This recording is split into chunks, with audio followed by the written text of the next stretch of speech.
So তিনটা মৌল silicon, phosphorus এবং সালফার, এই তিনটা মৌলের আমাদের গলনাঙ্কের নিম্ন ক্রমানুসারে সাজাতে হবে এবং ওই মৌলগুলার গলনাঙ্ক এই ক্রমানুসারে কেন হয়েছে সেটা আমাদের ব্যাখ্যা করতে হবে। সো প্রথমত তিনটা পরমাণু যেটা আছে আমাদের, সেই তিনটা পরমাণুকে আমরা যদি আলাদা করে লিখি, সিলিকন, ফসফরাস এবং sulphur. So silicon, sulphur, phosphorus এই তিনটা পরমাণু, তাদের গলনাঙ্কের তুমি যদি ক্রম লিখতে চাও, তার মানে প্রথমে তোমাকে বুঝতে হবে যে একটা পরমাণুর গলনাঙ্ক বলতে আমরা কী বুঝি। সো একটা পরমাণুর গলনাঙ্ক মানে এই না যে তুমি ওই পরমাণুটাকে শুধু একটা সিলিকন পরমাণু এটাকে তুমি গলাবা, এরকম তো না। সো তুমি এটাকে গলায়া কী করবা, একটা কঠিন বস্তু থেকে তরলে বানাবা না। সো কঠিন থেকে তরলে করা মানে কি, সে যে কঠিন অবস্থায় ছিল সেখানে অবশ্যই একটা পরমাণু থাকবে না, অনেকগুলো পরমাণু একটা ক্যালাস আকারে বা স্ফটিক আকারে থাকবে। সো এই স্ফটিককে তুমি যখন হিট দিবা তখন কি হবে, তাদের যে বন্ডগুলো, যে মাঝখানের বন্ড থাকবে সেগুলো ভেঙে সেটা তরলে পরিণত হবে। সো গলনাঙ্ক কার নিম্ন হবে, অর্থাৎ কোনো একটা জিনিস যদি সহজে গলে যায় তার গলনাঙ্ক অবশ্যই কি কম, কারণ সে খুব কম তাপ দিতেই সে গলে গেল। সো সালফার, ফসফরাস এবং সিলিকন এই তিনটা পরমাণুর ভিতরে কোনটার গলনাঙ্ক সবচেয়ে কম বা সবচেয়ে বেশি সেটা বোঝার আগে আমাদের জানতে হবে তাদের সলিড যে স্টেট, কোনটার ক্ষেত্রে সলিড স্টেট সবচেয়ে বেশি। ধরো যেই জিনিসটার সলিডিটি সবচেয়ে বেশি সেটাকে তোমার কি গলাইতে বেশি পরিমাণ হিট দিতে হবে। সো তোমরা যদি চিন্তা করো জিনিসটা এরকমভাবে যে একটা সালফারের স্ফটিক আছে, সিলিকনের স্ফটিক, সালফারের স্ফটিক এবং ফসফরাসের স্ফটিক, এই তিনোটা স্ফটিক সম্পর্কে তখন যদি তোমার মাথায় একটু আইডিয়া আসতেছে যে এই স্ফটিকগুলার কীরকমভাবে তাদের আশেপাশের পরমাণুগুলো বিন্যস্ত আকারে থাকে। সো সিলিকনের ক্ষেত্রে যদি চিন্তা করো, সিলিকন এটা কি একটা অপধাতু না? সো এই যে সিলিকনের যে অপধাতু, এই সিলিকনের কথা কি মনে আছে, তোমরা কোথায় পড়ছিলা, যে ফিজিক্স সেকেন্ড পেপারে আমাদের সেমিকন্ডাক্টর চ্যাপ্টারে কিন্তু ছিল সিলিকন। সো ওই পরমাণুর একটা বৈশিষ্ট্য কি, সিলিকন তার পার্শ্ববর্তী আরেকটা সিলিকন পরমাণুর সাথে সে এরকম চেইন লাইক স্ট্রাকচার তৈরি করতে পারে। সো সিলিকনটা অনেকটা একটা পলিমারের মতো স্ফটিক আকারে কিন্তু থাকে। এখন এই সিলিকনের এই পলিমারের যে স্ট্রাকচারটা, এটার কি কোনো লিমিট আছে? লিমিট তো নাই, এটা তুমি যত ইচ্ছা তত এদিকে বর্ধিত করতে পারো, এখানে কোনো লিমিটেশন নাই। সো দেখো সিলিকনের যে স্ফটিকটা, সেখানে অনেকগুলো সিলিকন পরমাণু একসাথে আবদ্ধ আকারে আছে। তার মানে কি তাদের নেট যেই ফোর্স, সেই ফোর্সটাও কি বেশি পরিমাণে হবে না? সো নেট ফোর্স যেহেতু বেশি, তোমাকে এখানে ভাঙতে অ্যাকচুয়ালি সালফার এবং ফসফরাসের তুলনায় বেশি পরিমাণ এনার্জি তোমাকে দিতে হবে। কারণ সালফারের যে স্ফটিক অবস্থা সেটা কি তোমাদের খেয়াল আছে? সালফার তার যেই আণবিক অবস্থা সেটা কিন্তু S8। তো সে সাধারণ তাপমাত্রায় S8 অবস্থায় যদি থাকে, আমরা চিন্তা করে নিই, তার মানে সালফার তার পার্শ্ববর্তী 8টা পরমাণুর সাথে, অর্থাৎ একটা লিমিটেড একটা ভ্যালুর সাথে যুক্ত থাকে। এবং সিমিলারলি ফসফরাসের ক্ষেত্রেও আণবিক অবস্থা P4, যেটা তুমি সাধারণ তাপমাত্রায় পাবা। সো এই S8 এবং S4 তাদের মাঝখানে কোন ধরনের বল কাজ করে, কি মনে হয়? তাদের মাঝখানে কাজ করবে তোমার ভ্যান ডার ওয়ালস আকর্ষণ বল।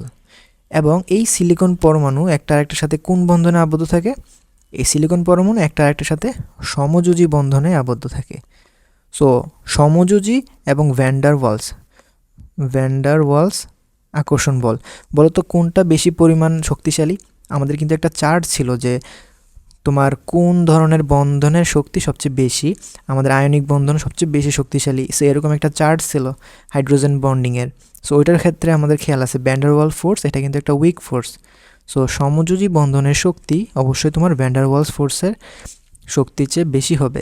তার মানে মোট কথা হচ্ছে আমাদের 1 নাম্বার যেটা সবচেয়ে বেশি যেই গলনাঙ্কওয়ালা আমাদের যে পরমাণু, সেটা আমরা পেয়ে গেলাম সিলিকন। সো সিলিকনের তোমার অবস্থান কি সবার উপরে, সো এটার গলনাঙ্ক সবচেয়ে বেশি। সো আমরা নিম্ন ক্রম অনুসারে সাজাবো, সবচেয়ে বেশি সিলিকন, তারপর কি সেটা আমরা এখন দেখব। আর দুইটা হাতে আমাদের অপশন আছে, একটা হচ্ছে সালফার, একটা হচ্ছে ফসফরাস। সো তাদের মাঝখানের বন্ধনগুলো ভাঙা বলতে আমরা বুঝবো ভ্যান ডার ওয়ালস ফোর্স, সেটাকে ভেঙে দেওয়া। এখন বলো তো ভ্যান ডার ওয়ালস ফোর্স কার বেশি হবে, সালফারের নাকি ফসফরাসের? সো ভ্যান ডার ওয়ালস ফোর্সটা তাহলে অ্যাকচুয়ালি কী, সেটা তাহলে আমরা একটু বুঝলে এই জিনিসটা আমরা ইমাজিন করতে পারবো যে কোনটার ভিতরে ভ্যান ডার ওয়ালস আকর্ষণ সবচেয়ে বেশি হবে। সো জিনিসটা অনেকটা এরকমভাবে মনে করে যে ভ্যান ডার ওয়ালস বলের যে শক্তি সেটা কিসের উপর ডিপেন্ড করে, সেটা ডিপেন্ড করে তোমার এই যে অণুটা তার সাইজ এবং এই অণুর যেই ভর সেই জিনিসের উপরে। তার মানে সালফার এবং ফসফরাসের ক্ষেত্রে তুমি যদি চিন্তা করো তাদের সাইজ আকারের তুলনায়, ঠিক আছে, তাহলে সালফারের যেই সাইজ এবং ফসফরাসের যে সাইজ সেই সাইজ যদি তুমি কম্পেয়ার করো, কাছাকাছি সাইজ তুমি চিন্তা করো, তার মানে সাইজ দিয়ে তাদেরকে আলাদা করার কোনো এত অপশন দেখতেছি না। কিন্তু আরেকটা জিনিস আছে এখানে, সালফার তার পার্শ্ববর্তী মোট 8টা পরমাণু দ্বারা আবদ্ধ আছে এবং ফসফরাস তার পার্শ্ববর্তী 4টা পরমাণুর সাথে তোমার যুক্ত থাকে। So van der Waals force হচ্ছে তোমার 2টা পরমাণুর ভিতরে যে আকর্ষণ ফোর্স, একটা দুর্বল আকর্ষণ বল, সেটা কাজ করবে। এখন মনে করো সালফার 8 এর অণুগুলা একটা আরেকটার সাথে যখন থাকবে তখন কোন জায়গার ভিতরে নেট যেই মাস সেটা বেশি হবে।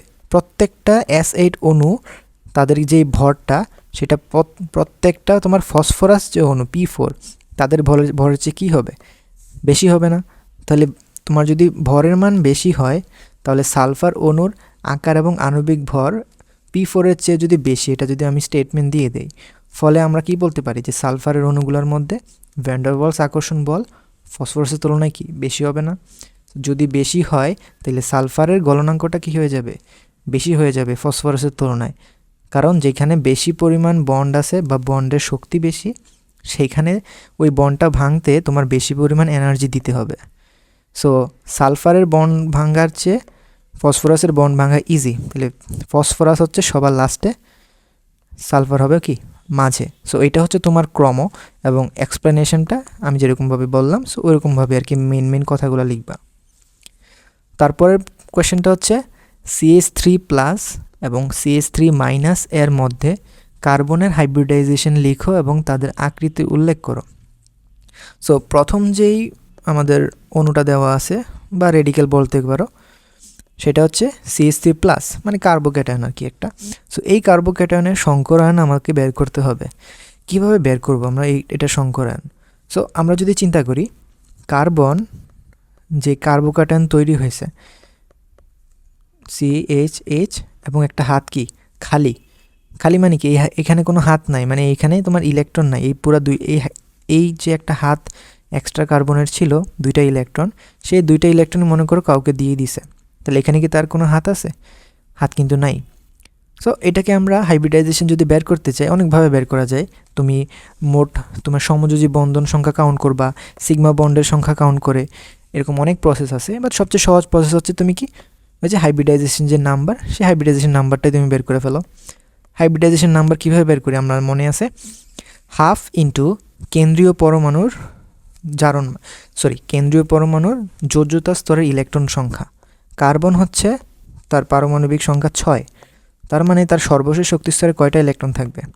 4টা ইলেকট্রন। তারপরে প্লাস ওই যে কেন্দ্রীয় পরমাণু আছে সেই কেন্দ্রীয় পরমাণুর সাথে যুক্ত একযোজী পরমাণু সংখ্যা, এখানে 3, 4 3 কত 7। তারপরে ক্যাটায়ন সংখ্যাটা যোগ করব, অ্যানায়ন সংখ্যা উল্টা বলছি, ক্যাটায়ন সংখ্যা বিয়োগ করব, অ্যানায়ন সংখ্যা যোগ করব। সো ক্যাটায়ন এখানে আছে +1, তাহলে এখানে আমরা বিয়োগ করে দেবো -1, তাহলে এখানে আমাদের কত আসলো 3 না? সো 3 হাইব্রিডাইজেশন নাম্বার কোন ধরনের সংকরায়নের ক্ষেত্রে ঘটে? sp2 সংকরায়নের ক্ষেত্রে। এবং sp2 সংকরায়নের ক্ষেত্রে যদি তোমার CH3 এটা যদি sp3 জায়গায় sp2 হাইব্রিডাইজড হয়ে যায় তাহলে তার আকারটা কি হয়? সমতলীয় ত্রিভুজ আকার। সো তোমার যে কার্বোক্যাটায়ন সেই কার্বোক্যাটায়নের আমাদের সংকরায়ন হচ্ছে sp2 এবং এটার আকার কি সমতলীয় ত্রিভুজ আকার। সো এখন আমাদের বের করতে হবে CH3-এর। সো হুবহু আগের প্রসেসের মতোই আমরা এখানে যদি কার্বনায়নটাকে যদি আঁকি, সো এই যে একটা হাত, এই একটা হাত খালি, তার মানে এটার সাথে যে হাইড্রোজেনটা যুক্ত ছিল সে করছে কি, সে একটা ইলেকট্রন, সে যে বন্ডের সাথে মাধ্যমে যুক্ত ছিল সেই বন্ডটাই ভেঙে দিছে। সো তার নিজের যে একটা ইলেকট্রন হাইড্রোজেন শেয়ার করে কার্বনের সাথে বন্ধনে আবদ্ধ করতো, হাইড্রোজেন সেই ইলেকট্রনটাও ছেড়ে দিয়ে সে চলে গেছে। তার মানে এখানে কার্বনের যে এই হাতটা অ্যাকচুয়ালি নেগেটিভ, মানে এই হাতটা হচ্ছে খালি। ওকে, তার মানে এখন আমাদের যদি এক্সের মান যদি আবার আগের মতো বের করি, হাফ ইন্টু কার্বনের কেন্দ্রীয় পরমাণু তোমার যেই যোজ্যতা স্তরের ইলেকট্রন সংখ্যা 4 প্লাস একযোজি কয়টা এখানে 3টা। তারপর এখন দেখো, এখন কিন্তু আবার অ্যানায়ন আছে। সো অ্যানায়নকে আমাদের কি করতে হয়, যোগ করতে হয়।